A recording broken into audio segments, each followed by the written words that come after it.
Dear friends, welcome to the channel The Eastern Front. Today I want to share with you a memoir of one of the veterans from the Soviet side about the first days of World War II. These memoirs are interesting because they were shared by the veteran's grandson Alexander Usykov, and it consists a lot of interesting details. When I was a little, my grandfather didn't tell me anything about the war. He told me something, but without specifics. When I became older, he described his experience in more detail. I remember asking him if he killed Germans. Grandfather replied that he didn't know, that he shot with aim in order to kill, and the result in the turmoil of the battle is not always clear. We didn't have any war trophies at home. Grandfather explained that he couldn't take something from a dead soldier, even an enemy. Here is one of his stories about the first days of war. In the direction where our regiment was moving, we didn't see any of our troops. Either they retreated along another road, or they remained surrounded in the enemy's rear. Here is a column of our battalion jump out of the forest into a clearing. There is a settlement with a church and two-story stone houses ahead. The village is no more than 2-3 kilometers away, perhaps even less. Who measured distances then? We drove a little bit and received a powerful strike at the column. They stopped and began to turn the cars into the forest. The fighters jumped off the cars and lay down on both sides of the road. But there was nowhere for the cars to turn around here.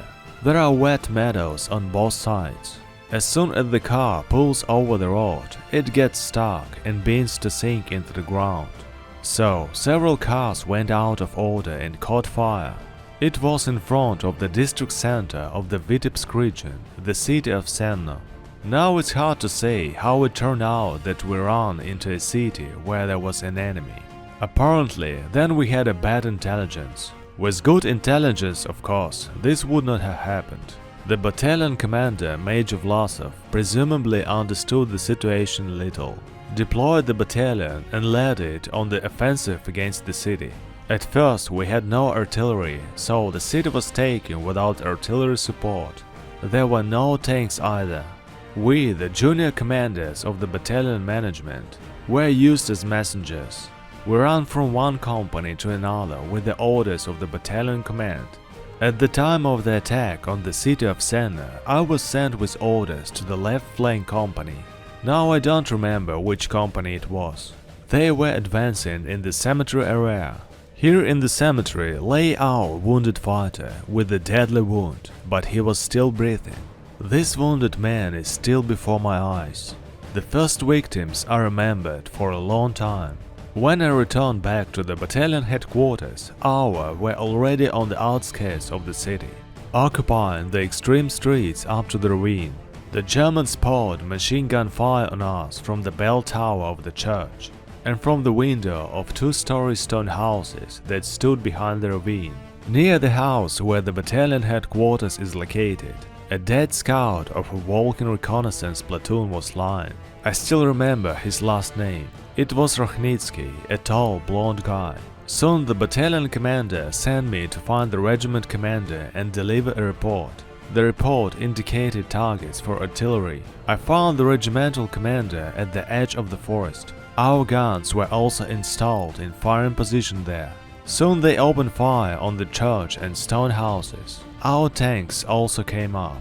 Regimental 76mm cannons on the tankets slipped under the cover of artillery division fire to the outskirts of the city of Senna. Even before that, the other battalions of the regiment that came up during the battle. After a fierce battle, the regiment drove the Germans out of the city and drove them several kilometers away. We have already gone on the defensive outside the city. The headquarters of our battalion was located in one of the suburban houses. It became clear that the Germans had pulled up reserves. They were already pressing our battle formations. The fascists outflanked us and were already entering the area where the second echelon were located. But despite this, we stayed in the city for 3 days. If my memory serves me correctly, we defended on 7 July, 8 and 9. On 9 July, our rifle units held the defense along the western outskirts of the city. Suddenly, several tanks appeared on the outskirts of the city. The hatches of the tanks were open. There were small red flags on the engine part of the tanks. The battalion chief of staff, Senior Lieutenant Vedernikoff, sent me and another fighter, Alperovich, to find out what kind of tanks appeared there. Since they had red flags and open hatches, we assumed that these were our tanks and walked without fear, almost openly, but at some distance from each other. Alperovich walked in front and I followed him at a distance of 11–15 meters. There was a lonely shed on the way. As soon as we passed it, one of the tanks fired. The shell hit Alperovich directly, and there was nothing left of the fighter. I got small wound scratches, ran behind the barn and crawled back from there. My comrade died so unexpectedly and carelessly. I returned to the battalion headquarters and reported what had happened. But there was nothing to knock out the tanks with. I don't know where the regimental guns were.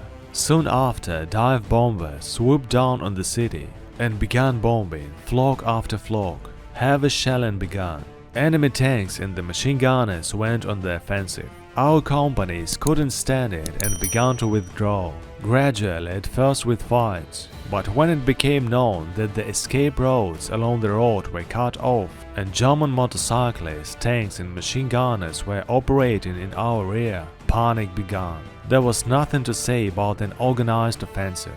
Then we just ran back to the east. The road is occupied by the Germans. We were left with bushes and the swamp on the side of the road. When we were running, machine gunners were fired at us from the bushes at the roadside.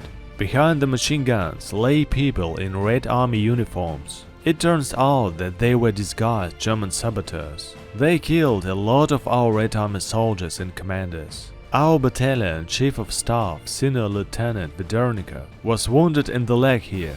In these conditions, it was impossible to help him get out. Everyone escaped as best they could. Those who fled last reported to the headquarters that he, fearing to fall into the hands of the fascists, shot himself. Here, jumping over a ditch, the commander of the 9th Rifle Company, Lieutenant Pomilovsky, dislocated his leg. He couldn't get out and was captured. Many other fighters and commanders were captured. Leonid Kukienko, who previously served with us at the academy, Barannikov and many others. A lot of people were killed in the meadows and swamps. But then I didn't know about all this yet. I learned later from our fellow soldier, Sergeant Barannikov, who was also captured and returned to his homeland after the war, to the city of Gorky, now Nizhny Novgorod. And there I met him and learned from him the details of capture of some comrades in the regiment. Running away, we saw our tanks and vehicles stuck in swamps or standing without fuel. So the tankers blew them up and also retreated with us. And in the forest at that time there was a sea of strawberries, even if you pick handfuls. But then we were not up to berries. After walking a few kilometers through the forest and swamps, we went out on the road, and there we met the division commander, General Remzov, who met the departing units and groups of fighters, and directed them to the gathering place. There were several officers with him. The general's tank was standing somewhat off the road, under the trees, and the enemy planes were raging in the air.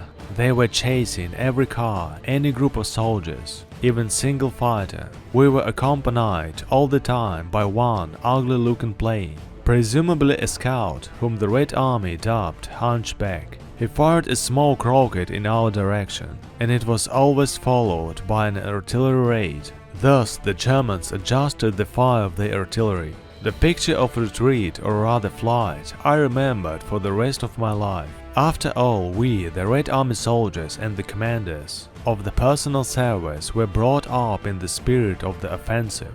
We're going to flight, if necessary, only on enemy territory, and we're preparing not to give the enemy an inch of their native land. But in fact, it turned out that they beat us hard. It was very difficult and painful to experience and realize what was happening. Needless to say, the Germans knew how to fight. At that time, their military equipment was better than ours. Their machines were lighter and more reliable than ours, and there were significantly more of them. No wonder our soldiers tried to acquire these weapons. The officers' personal weapons, the parabellum system pistol, hit further and more accurately. Their tanks were also more advanced than our tanks of old brands.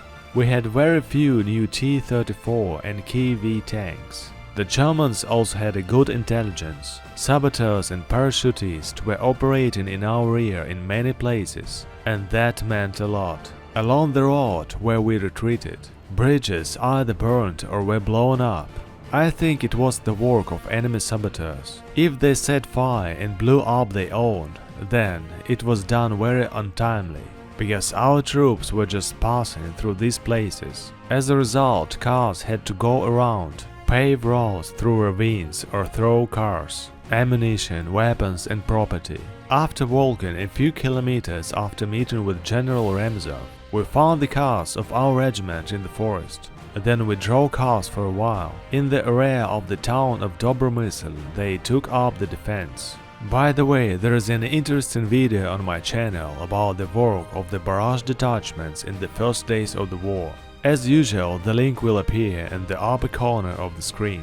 Night came, during which the fighters dug in and equipped themselves with the shooting cells. The line of our defense passed through an elevated area. After dark, the commander of our battalion gathered a group of Red Army men and junior commanders, and under the leadership of Lieutenant Gerachishkin, sent them to reconnoiter towards the enemy. I also got into this group. The July night is short. Closer to dawn, we came across the tanks, and we were very close to them. Since the morning was foggy and visibility was low, German speech could be heard from the nearest tank, but there was no one near the tanks. Then the Germans fought culturally. They fought during the day, and at night they rested, slept off. It turns out that they didn't even put up guards. At that time the Germans were self-confident and arrogant. We calmly returned and reported the results of the reconnaissance to the command.